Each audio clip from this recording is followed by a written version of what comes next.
Hello and welcome back to Aspire Technologies. In this video, we would like to talk about logo designing. This video is not meant only for graphics designers, but is meant for every person who is out there and who intends to have a logo for a particular or for their particular business, institution, organization, whatever it is you want to have a logo for. This video is for you. So let's get in and let's actually come from the foundational principles of a logo all the way to the design process and what has to be followed. In my experience, many clients will just come to say, I want a logo. Then you ask, what business are you doing? What is your mission? What is your vision? What is your business all about? What colors do you want? Of which is not necessary to ask a person who wants a logo. If you really need a logo, you are not supposed to be asked all these questions by a graphics designer. You simply give a graphics designer a brief. Then they take their procedures to the logo designing process. So the problem here is many people want to design a logo, but they do not know what a logo is. Let's first define what a logo is. A logo is simply a symbol which represents a business, organization, institution, a particular brand or product. Think about Google. What comes to your mind? Think about Apple. What comes to your mind? Think about Samsung. What comes to your mind? Microsoft. What comes to your mind? Mercedes-Benz, Ford, KFC, McDonald's. All these are brands, companies, institutions, but they are upheld and their names are embedded in their logo. There you go, and you understand now the importance of a logo. It is a representation of your name, of what you offer, of what you do, of what your business or company is all about. So when we talk about a logo, we talk about your values, your belief system, your mission and your vision. All these are the things that you need to know before you approach a graphics designer for them to create a logo for you, for them to design a logo for you. This is what the graphics designer has to know before they undertake to do all these things. So it's not a matter of just like learning to design a logo from scratch. Of course, you may need to design a logo from scratch, but sometimes you don't necessarily need to reinvent the wheel. Why? Because there is a lot of things on the internet. So I can simply think like, okay, these guys, they need a logo for their school, and they have given this brief, and according to what they have given me, I can search images that look like typical of that on the internet. For example, if you are to think about a school, most of the schools, they cannot run away from a shield.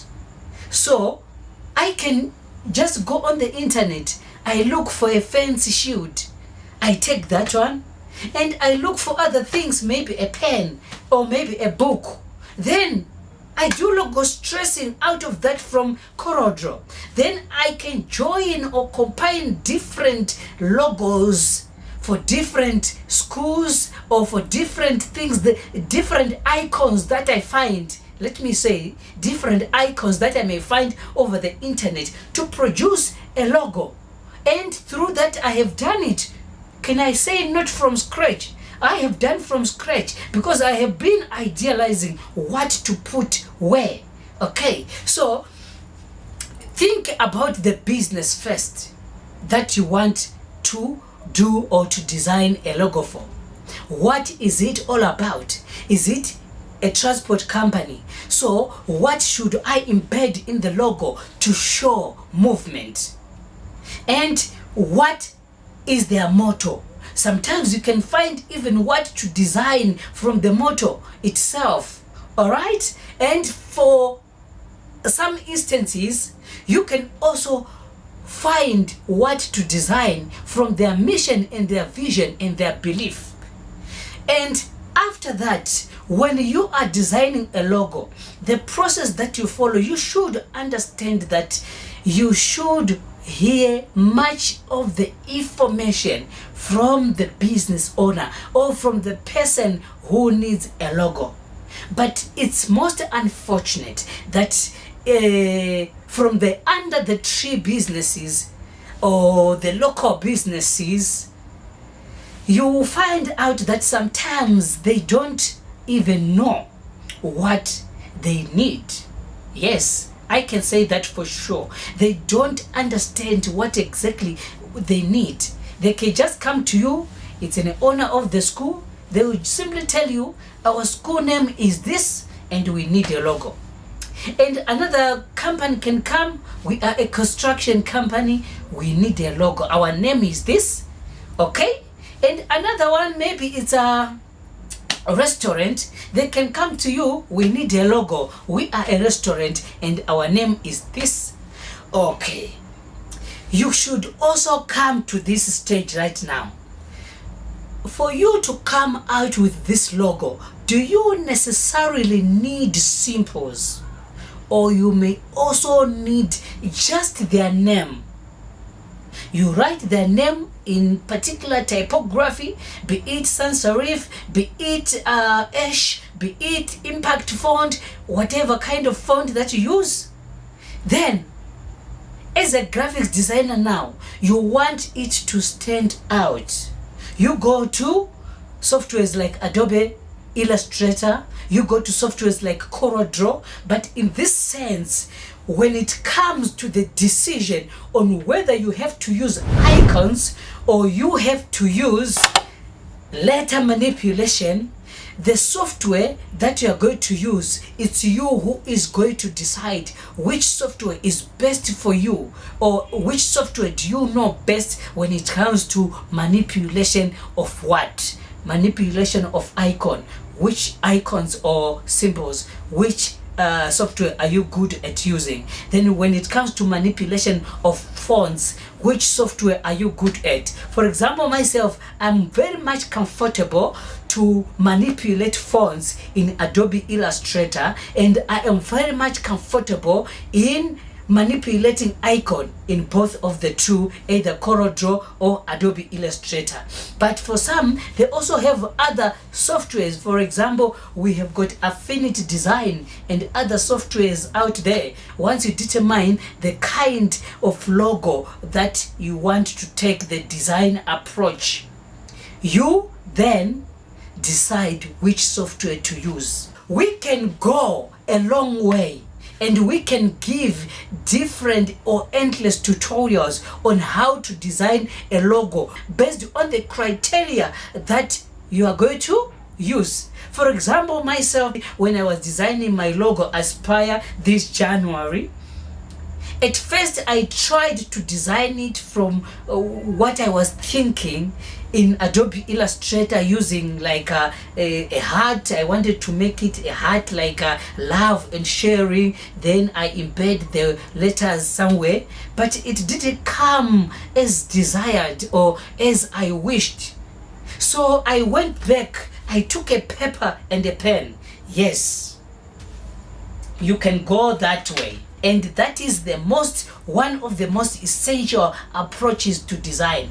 Even if you are not good at drawing, let me tell you, even if you are not good at drawing, sometimes I have to just do a random rough sketch, which is even meaningless on paper, but I know that in my mind it's sitting and it's sealing. Okay, so I had to draw with my pen. I then began to see the direction that I needed to follow. Then I decided that I need my logo to be just the letters, but I need to manipulate the letters. So the first letter is I, Aspire. Then S-P-I-R, you see. So I just thought like the best way to bring a good looking eye is to just copy that kind of eye that looks like this. But I don't have to reinvent the wheel. What did I do? I went on Google. Then I got a stylish letter I. I brought it in Illustrator. I simply trace it out. I had to write Aspire starting from S-P-I-R-E, you see? From there, I had to manipulate the rest of the letters. But this I was actually taken separately, not within the font that I manipulated. There you see. So you can even go ahead to manipulate the font in such a way that it doesn't look like, if you tell somebody that this is the font that I manipulated to bring this logo, they won't believe, because it will be totally different. So just to give you a brief summary and an example of what I did when I was actually designing another logo, I want to show you this picture on my screen for a school that I designed for. So for this school, they told me the colors that they wanted. They told me the name of their school. But in many cases for a school, it's very tricky, because you don't necessarily need to deal with their name. Because in many times, not necessarily for a school, but for institutions, because institutions basically use icons or symbols a lot. You think of military, you think of police, you think of governments, you think of schools. All those institutions, they typically use symbols a lot. So it's not just like a manipulated font and that's it. Alright, so what I did when they told me the colors that they needed, and they showed me the examples, like they needed a shield and so forth. So I went on the internet, I looked for actually logos that were appealing to me, like the shield was appealing to me, and I also wanted it to have a ribbon at the bottom. Then what I did is I had to take the logo out of that, but I did not take everything. I took the shield from this logo, then I took the ribbon from this logo, then from there I had to design a sun and a book, and that was it. Alright, so you should also know the meaning of each and everything as you are doing the designing. For example, I have got 3 shoes over here, and these 3 shoes, they are here to stand or signify or to be the symbol of protection, because this is a school. So parents need to know that their children are protected. So the shield is a sign or a symbol of protection. Then the sun is over here, coming, shining, as a symbol of knowledge, that your children in this school are going to gain knowledge. And the book represents information, you see. So that is it. Then from there we go to the ribbon. What does the ribbon stand for? The ribbon represents a strength, unity, and altogether it holds the shield.